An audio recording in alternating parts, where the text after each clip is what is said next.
Hey, welcome back to the channel. Today we're going to be taking the dash and the buggy from 1987 to 2022. Okay, so to update the dash and the buggy to modern times, I'm going to be using the Holley Pro Dash standalone kit. So this is the 6.86 inch version of the Pro Dash. They also make a 12-inch version of it, but the 12 inch is a little bit big for my application, so 6 inches is plenty. Along with this, I'm going to be using an AEM fluid temperature sensor, part number 302012, and a Holley pressure transducer for the oil, which is part number 554-102. And I'll talk a little bit later in the video about why I had to go with the AEM sensor versus a Holley sensor. So the reason I want to make the upgrade on the buggy here was because this factory cluster here, it's not sealed. So anytime I'm out on real dusty trails, there gets a lot of dirt and dust behind the face. So I'd have to pull the dash apart, pull the cover off the cluster, and blow it all out with air. And it was a pain in the butt. I got tired of doing that. So I wanted to go with something sealed. There's a lot of companies out there that make digital dashes standalone now. I chose to go with the Holley one. I had originally looked at some of the kind of build-it-yourself kits, but pay a little bit more for the Holley and get something that's actually got a lot more design work into it. Give me a lot better product. So that's why I went with them. So the work that I'm doing in this video is going to be on a Jeep Cherokee wiring harness, but the work isn't specific to a Jeep Cherokee. If you've got a project car out there that you want to convert over to digital dash, the steps should be pretty similar for what you need to do. I mean, you've still got to pull temperature, you've got to pull oil pressure, you've got to pull your tachometer sensor, you got a fuel level, all that. And I'm going to show you how I pulled it off of the cluster, the factory harness. So you should be able to do something similar for your project. But let's get into the work. So these are the wires that you're going to need to be able to get information on your digital dash display.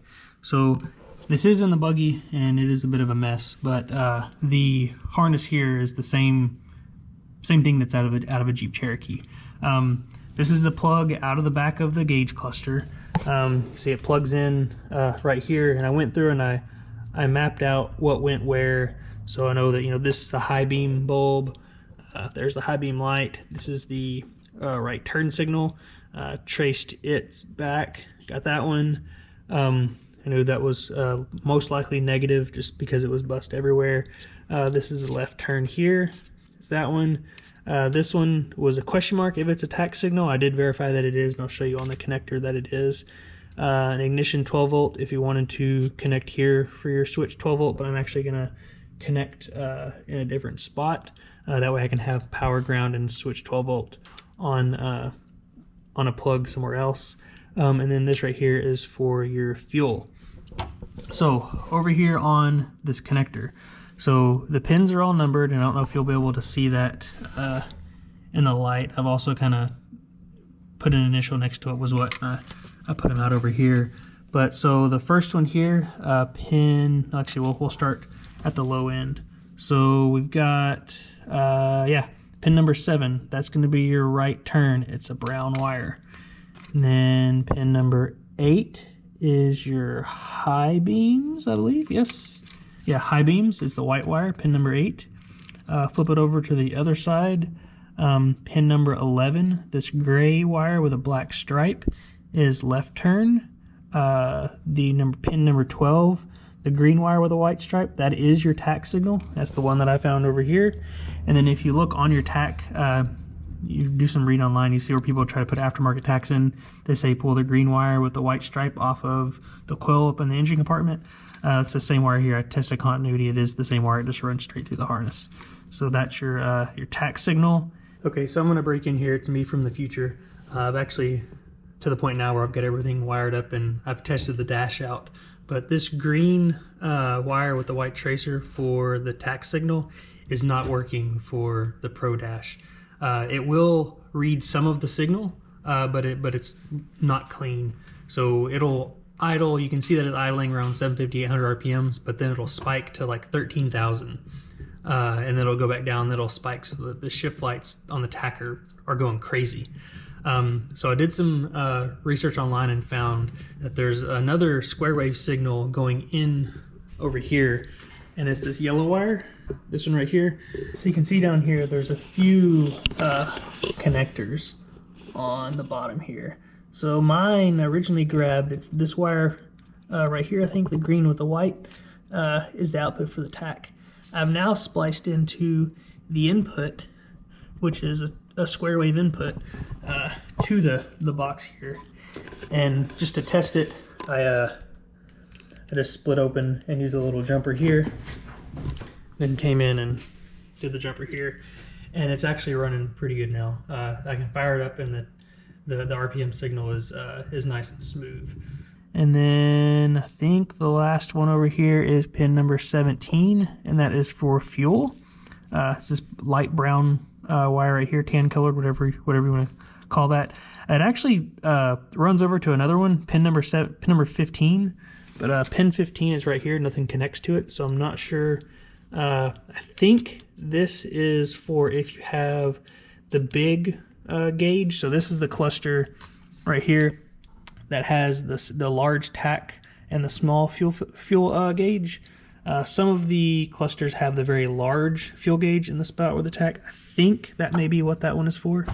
But regardless, pin 15 or pin 17 is where it comes into, but you could also pull from pin 15 if you wanted. I got all these marked. I'm gonna go ahead and clip these and put a Deutsch connector on those, and then I'll have the dash sit over here, and I'll run that same connector to the dash harness. So I've got the dash mounted up here. I just welded a bracket onto my main dash bar here, and I slotted it so that I can adjust the height here to get it centered in the new dash panel that I've made. Then it's just tacked over here on the side of the pedal mount just to give it some more rigidity. The wire harness is stuffed in here. So this thing comes pre-terminated, so you've got a lot of extra wire. I didn't really feel like cutting it shorter and redoing all the plugs. I had to redo one plug for the coolant temp sensor, but I didn't want to redo the rest of them. And these are just some unused ones, like a manifold air temperature and I think a second pressure sensor. The only sensors that I'm using are the coolant temperature sensor and the oil pressure sensor. I'd hoped to be able to use the manifold air temperature sensor as a secondary temp sensor in the radiator to turn on some fans, but from what I'm finding out, the only way that, because I want to do that so I can control the fans through the dash automatically. From what I'm finding out, you have to run like one of the Holley EFI systems to be able to control switches based on inputs. You can put a switch on the dash to turn the fans on, but you can't make it turn on with temperature. So I've got that cooled up under here. If I ever figure out how to do it, or there's an update in the future, then I'll go ahead and do it. But for now, I'm just using the oil pressure and the coolant temperature sensor. The plugs that these come with, it's a different one for each one except for the pressure sensor. It's got the same one on both. I did have to change the plug for the coolant temperature sensor. All right, so I'm running the Jeep 4-liter engine in this, and the coolant temp sensor port for the gauge is 1/8 NPT. I could not find a 1/8 NPT sensor with the same plug that Holley uses, which is a Delphi, I think like GT150 plug, as well as also had the resistance curve, because with this Holley Dash you can program your own sensor into it as long as you know the resistance curve, like resistance temperature. I think you can do voltage curve as well. But the only one that I could find, there's an AEM and I think one other one, but it uses a different plug. Luckily it came with a connector, so I just cut the old one off and put it on. Another thing that I did was I used these Deutsch connectors to terminate everything. This is where the factory from the Jeep harness went. I've got it coming into here. What I did was I'd already show where I located all of these signals here. I think I went over that the signal that I was pulling from the tack was actually the wrong one. It was a very dirty signal, so I had to get a cleaner one that actually came from the ECU. It works perfect. I'll show that in a minute. And then for the rest of the wires that I'm not using, I just cut them, I looped them back over themselves, and put a piece of heat shrink over it. That way they're not going to risk short out on anything. And then I've got just power up into here. Go ahead.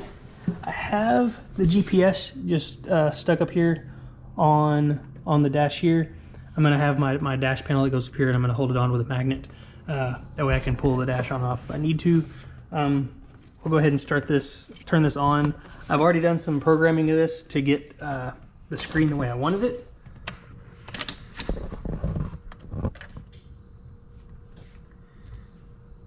So this is the screen that it's gonna come up with. You can see here, I've got battery voltage, fuel level, trip odometer and overall odometer, engine temp, oil pressure, RPM. This right here is going to be speed. Probably isn't going to, it's saying acquire satellite just because I don't have, been in the garage here, probably haven't been able to connect to satellite. Clock, I don't know if this is correct. Let's see. Well, that'll tell us if it's got GPS signal or not. Oh, there we go. It updated. So it's acquired GPS. I need to see what's going on right here. This is supposed to be a compass, and then I've got elevation right here, so I need to see why my compass is giving me numbers instead of letters. But again, yeah, RPM, TAC, GPS speed, I got a clock. This right here is for the coolant temperature. I believe it's blue under a certain number, it'll go black when it gets, operating temperature, and then when it yellow or red depending on temperature. Here I've got another one here. Let's see if it'll work. That's high beam indicator. That is right turn and left turn. And then we'll go ahead and start it up. One thing, when you turn this on, when you go to start your engine, I don't know if this is the case for all vehicles, but for this one, it's going to cut power to the dash, so it's going to have to restart.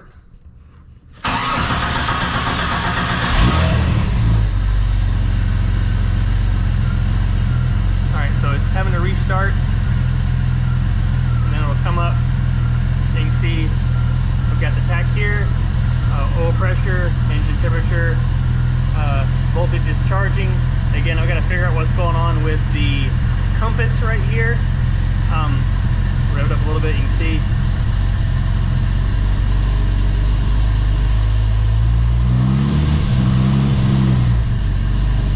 So this TAC is actually working pretty good now.